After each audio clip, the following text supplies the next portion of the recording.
Hello kalubian chess players. So mag-practice na kita yan na kabahinhin calculation. So hini practice kita hin one move checkmate. For example, hini na position may the checkmate in one. So makita naton na may rook kita didi, may queen kita di control.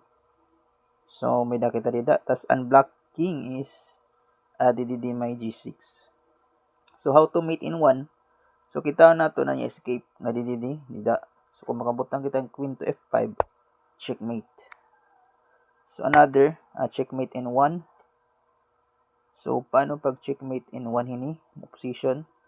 So okay, and escape hand king is nga didi. So kita lang nato na escape hand square. Escaping square hand king.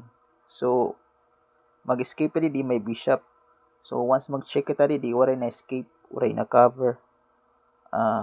Waray na capture ha aton checking pieces. So checkmate na.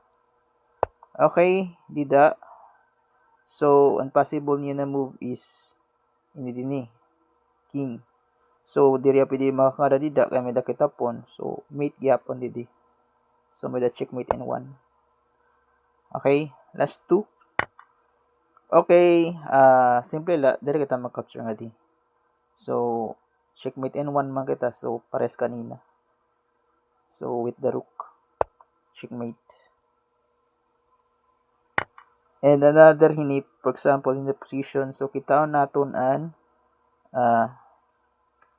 white king. So ayun white king didi. So possible niya natakas is didi. So dapat makatira kita nin didi para wala takas, for example with the queen. So mula to kalubayan chess players, mao pa yung takon andam na kamo nga magpa-register na kamo para umarabot na chess tournament yan na August 9 ha ABC Hall Kalubian Leyte. Good luck.